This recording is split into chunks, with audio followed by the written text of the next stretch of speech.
response paper on fear appeals and how it relates to persuasion. So my question is, when looking or watching an advertisement, what persuades you more, a fear advertisement or something that makes you laugh? Or like, does it depend on the product? It depends on the I feel like it depends on the product. Right, so if I'm trying to convince you not to smoke, a better way would be to scare you. And then if I'm convincing you to go see a movie, it would be easier to convince you if it was probably funny. So this article actually did a research because previous studies have shown that fear appeal actually has a higher effect on consumers. But since doing that, in general, they both kind of hold inconclusive effects when done studies on, because it really does depend on the situation. It depends on the person and how they anticipate, like how they feel about it.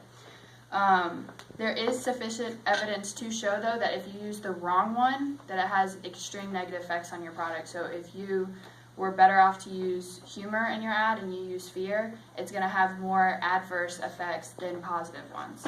So using the wrong one is worse than using one that's maybe not as useful.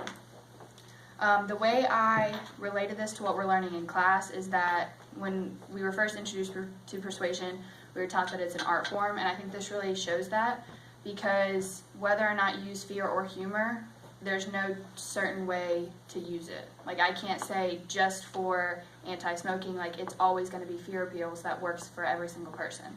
Like, it still depends. You still have to take into account that everyone is persuaded differently, and that no matter what you do, you're not going to persuade everyone the exact same way.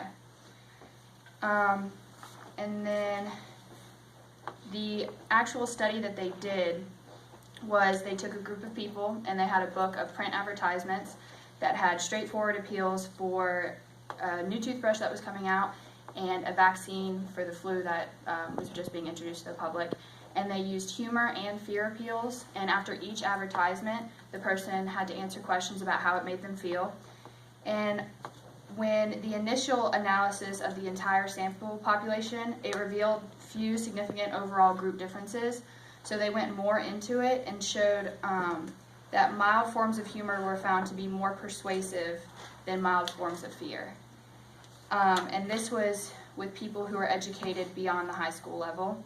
And this result actually came to the fact that the reason humor was used better is because of the negative effects of fear.